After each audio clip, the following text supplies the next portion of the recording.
Welcome back to another GPU comparison video where today we're going to compare the RTX 4090 against the RX 7900 XTX in Dragon Age the Veilguard. We're going to focus on 4K, we're going to check out ray tracing on, ray tracing off, native resolution, and upscaling as well. Surprisingly, the Radeon GPU actually did pretty well in ray tracing. Now before we start, let's take a look at the anti-aliasing because we are going to be using DLAA and FSR AA, and this is the game currently running with no anti-aliasing at native 4K. As you can see, it's quite a bit flickery. Obviously, there's no anti-aliasing. And if we turn the game's own TAA, it cleans it up pretty nicely. Now since the game does support FSR 3 with native AA, how does that compare to the game's own TAA high solution? Well, it does a decent enough job. The only issue that I've noticed is that it can introduce a little bit of ghosting. So if you look at the portal patterns moving around, FSR Native AA, even at 4K, can introduce a bit of ghosting, but other than that, it doesn't have any flickering issues, and it does actually clean up the ray tracing noise quite well. But what about DLAA? I think DLAA does actually a really good job. I'd say out of the three anti-aliasing solutions that are in the game, not including XeSS because there is no native XeSS AA, I think DLAA is the better one of the three. But what do you guys think? Leave a comment down below and let me know.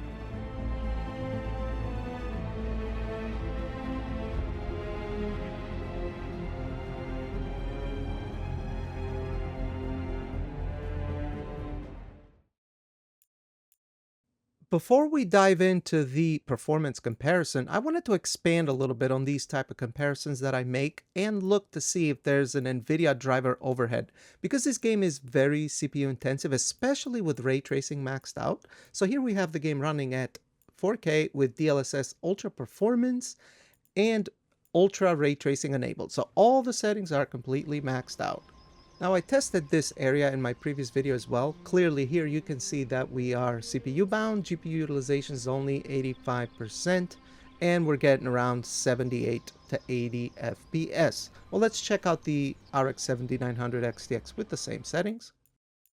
And we have FSR Ultra Performance as well, just like we had DLSS Ultra Performance, and we also have ray tracing maxed out as well as all the other settings.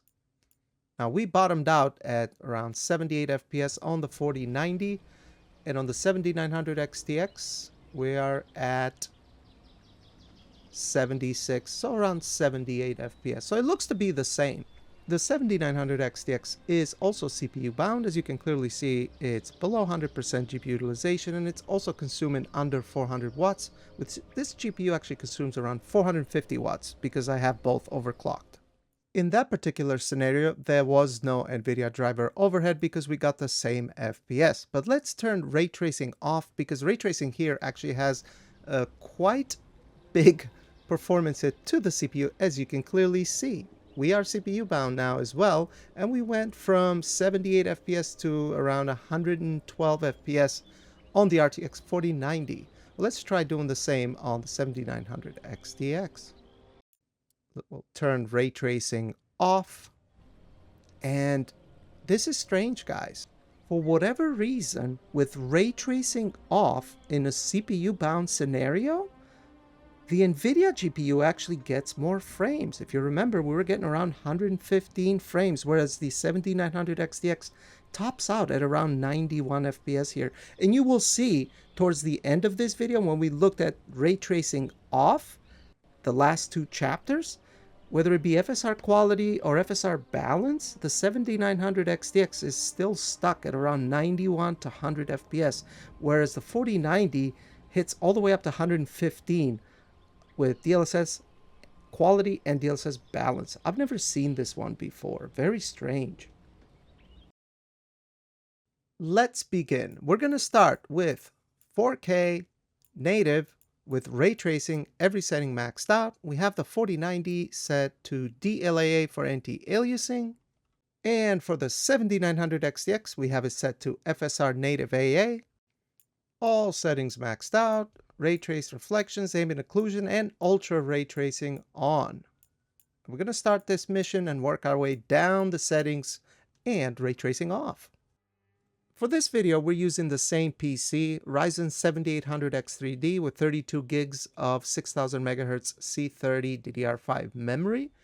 And the way I do these benchmarks, if you haven't seen any of my other videos, is I'll usually play the same part of the game on both GPUs, and then at the end we look at the average FPS and 1% lows, and then we compare and show the differences. Now in this particular case, the 7900 XTX actually did a much better job than I thought it would. Now remember that this is at native 4K with ray tracing maxed out and all the other graphical settings.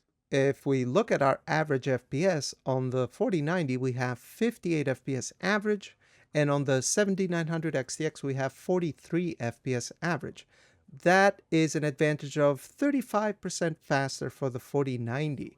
Now, you might say, well, that's usually what you see about on average. Yes, that's true with rasterization, but usually with ray tracing, the 4090 is quite a bit faster, actually, especially for an Nvidia sponsored title. So I think the 7900 XTX, and I'm assuming other Radeon GPUs, will actually perform really well here, making ray tracing quite viable. And I think actually ray trace reflections here do a pretty good job. It's not just only bodies of water, but it's also a different type of metals and glass surfaces and stuff like that. I think it actually adds quite a bit to the image quality. And then you also have the ray traced ambient occlusion. But if we look at our 1% lows, we see about a similar gap. We have 45 FPS 1% lows on the 4090 and 35 FPS for 1% lows on the 7900 XTX. That's an advantage of, again, 30% for the 4090. So yeah, it's actually quite surprising. I think the 7900 XTX is doing pretty good here. I'd actually be very curious to know how the 4080 Super would compare with the same exact settings. I would assume that they'd probably be very similar in performance, if I had to guess. But I think that ray tracing in this game is very viable and doable on Radeon GPUs, because again, we are at native 4K here. But what about upscaling? Let's try DLSS and FSR Quality. We are going to continue forward in our quest here, and we'll set DLSS to quality on our 4090 and also do the same for the 7900 XTX, set FSR to quality, and we should get a pretty noticeable jump. Yeah, I'll be fine, but there could be more. Well, dropping from native 4K to DLSS and FSR quality sees us get a pretty decent jump in FPS. The 4090 went all the way up to 88 FPS average, and the 7900 XTX to 67 FPS average. That is a very similar lead of 32% faster for the 4090 on the average FPS, but on the 1% lows, 4090 is at 59 FPS with the 7900 XTX at 49 FPS. So that 1% lows advantage for the 4090 has shrunk a little bit from 30% faster to 20% faster. But other than that, we have some pretty solid performance here from both GPUs. And yeah, I would say that FSR quality does not look as good or as clean as DLSS quality. I still think it actually looks much better than it does in other games that I've looked at, especially Unreal Engine 5 games. I mean, at least I don't see much flickering, which I guess it's one of the issues that FSR upscaling has had, right? Even at native AA. So I'm actually very hopeful that FSR 4 in the horizon looks to bring some very much needed improvements, because I would say that is one of the biggest gaps between AMD and Nvidia, I feel, is the DLSS advantage. But in this game, FSR, I would say, looks pretty good. Despite how you may feel about the game itself, technically, it's actually pretty good. And to be honest, I've actually been enjoying my time playing it. The writing, it's very safe, not exciting. It's not like old school BioWare stuff, not even close. But the combat has been fun, and it's like an action-adventure game more than anything else. But that's besides the point of this video. Both GPUs here provide a very premium 4K 60 experience with ray tracing and everything maxed out. It looks very, very nice in my opinion. But we can probably get a little bit more FPS. Let's try DLSS and FSR Balance, but we're probably going to run into some CPU limitations here if we haven't already. We're going to drop DLSS to Balance and then do the same thing with FSR from Quality to Balance. And again, I wish this game had FSR frame generation. I would actually be curious to see how it works because DLSS frame generation works so good. But this game can be very CPU heavy, and we're actually going to dive a little bit deeper after we look at this because it's kind of important to look at it. But as far as our performance numbers, we have 98 FPS average on the 4090 versus 76 FPS average for the 7900 XTX. Very nice. The lead in average FPS has actually shrunk from 35% in the very beginning to 29% faster for the 4090 on the average FPS. But on the 1% lows, it's actually shrunk even more. We have 67 FPS on the 4090 and 58 FPS on the 7900 XTX for 1% lows. That lead for the 4090 now has shrunk down to 16% faster. But again, we are entering CPU bottleneck territory here, especially with ray tracing. It's quite costly on the CPU in this game, as I showed on my previous video where we actually dove into. It can be ridiculous in some areas, guys, because the game is CPU heavy to begin with.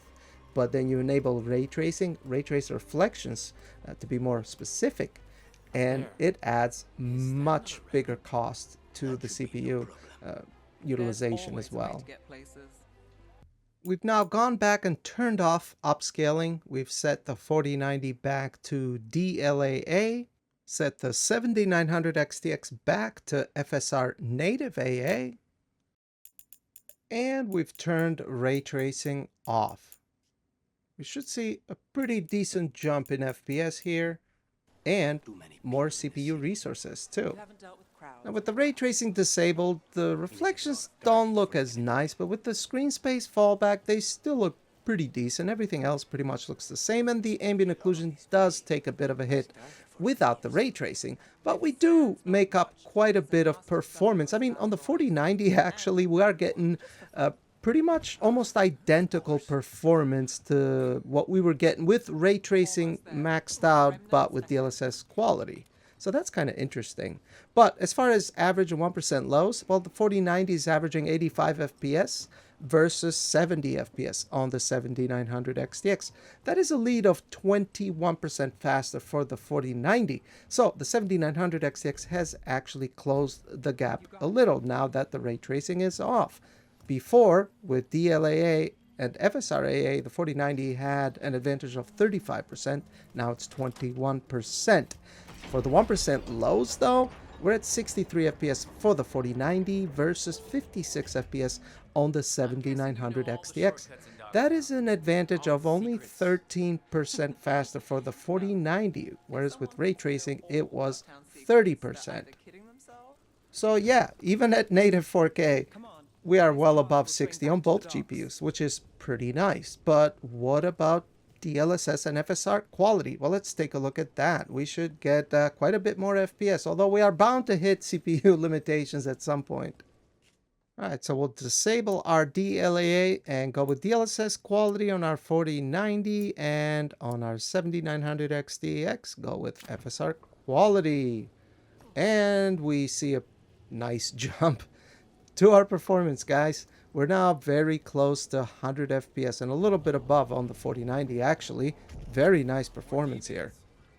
Now with DLSS and FSR quality, if we look at our average FPS on the 4090, it's 113 FPS. On the 7900 XTX, it's 97 FPS. That is a lead of 17% faster on the 4090. And for 1% lows, it's 76 FPS for the 4090 and 76 FPS for the 7900 XTX. It's pretty much a draw. Now, this is kind of strange because you will see that the 7900 XTX cannot hit above 100 FPS for whatever reason, while the 4090 does. As a matter of fact, in the next part, when we look at DLSS versus FSR balance, you will see that the 7900 XTX actually averages a bit less FPS and on the 1% lows. Now, something similar happens with the 4090 as well, but it is able to stay above 100 FPS. So that's a bit strange. Again, we're seeing similar behavior to the Nvidia Driver overhead test that we did in the beginning. So this is kind of confusing. I don't think I've seen this type of behavior before. Whatever that reason might be, I'm not quite sure. Maybe the 4090 benefits of having a lot of very, very fast L2 cache? I don't know, just a guess, maybe. But yeah, let's take a look at DLSS and FSR Balance. For the last chapter then, we're going to throw DLSS to balance on the 4090 and FSR to balance on the 7900 XTX with ray tracing off. And again, here you see very strange, man, the results on the 7900 XTX. We're averaging 108 FPS on the 4090, and we're averaging 93 FPS on the 7900 XTX. That's a lead of 16% for the 4090. Now for the 1% lows, the 4090 is actually pulled ahead with 77 FPS versus 72 FPS by 7%. And if you look at the average and 1% lows here, 7900 XTX is actually less with FSR Balance than it was with FSR Quality. 4090 is similar. It's a couple FPS less as well. But again, it's consistently ahead over the 7900 XTX. So clearly, the 7900 XTX and 4090 appear to be CPU bound in this particular run. But yet the 4090 is faster with ray tracing off? If you say so. You know what I mean? It just doesn't really add up. There's something funky going on. I mean, we're getting a ton of frames, so that's not the issue. It's just something that's very interesting, I guess. I find it quite intriguing. Intriguing? I can never say that word, right? But yeah, I mean, we've pretty much bottomed out on the amount of frames that we can squeeze out of these GPUs with a 7800X3D anyway. The only other way to get more frames would be through frame generation technologies, which we actually have DLSS frame generation. So let's throw it on. We were getting around 110 to 120 FPS with DLSS balance, ray tracing off. And if we throw DLSS frame generation, well, that takes us close to 150 FPS. And like I mentioned previously, DLSS frame generation in this game is very well implemented. As a matter of fact, I've been playing at, even at 4K with the 4090, you get around 60 FPS with ray tracing on DLAA, no upscaling. You throw frame generation, it takes you all the way up to close to 100 FPS. So it's a pretty good implementation of DLSS frame generation. I only wish that they had actually included FSR frame generation because that would be beneficial, but I don't know if it's got anything to do with the fact it's Nvidia sponsored, or maybe the fact that it uses this Frostbite engine. Maybe they've yet to implement it. I don't really know. I can't really say for sure. We've seen NVIDIA-sponsored titles, plenty of them, most of them actually have FSR frame generation. And they went through the trouble of putting FSR 3, Native AA, the upscaling actually, even though there is a bit of smearing and ghosting, it's actually pretty good implementation of FSR, believe it or not. But yeah, guys, I think that's going to be it for this video. I found it actually very interesting to test these two GPUs because the 7900 XTX actually surprised me with its ray tracing performance. It actually did very well, as you clearly saw. I mean, you can play it 4K with FSR quality and get 60 FPS, no problem. So that's very nice. But what do you guys think? I know this game is it's kind of very explosive, the conversation around this game, which kind of sucks because a lot is being lost on the extremes as people that really hate the game and that people really love the game for ideological reasons or whatever, and most of us are kind of in between. I don't think the game is trash at all. I think there is fun to be had here, but if you're looking for good writing, something that resembles the BioWare of old, this game is not it. It's extremely padded. I actually played Dragon Age Origins in preparation for this game for the very first time. I only put 14 hours right before the game Veilguard came out, and boy, the writing on Origins was so good. I mean, they touch on some very heavy subjects in there, which in this game does not happen. Like I said, everything is padded, which is unfortunate because anyway, I don't want to digress, guys. But yes, 7900 XTX and 4090 solid performance here. The game is very well performing, no stutters as you can see. It runs very smooth and the settings are very adjustable. It's good. I was impressed. But that's going to be it for this video. Leave a comment down below, let me know how you feel, and I'll see you on the next one. But thanks for watching. And you're the smuggler. I know you. You're part of the Thread Crime Syndicate. Smuggling, sure. But Red Lyrium. Working with Venatori. It's not your style. Here they are. My son is no cultist. He was completely misled. We appreciate your help, Knight Commander. Let's go.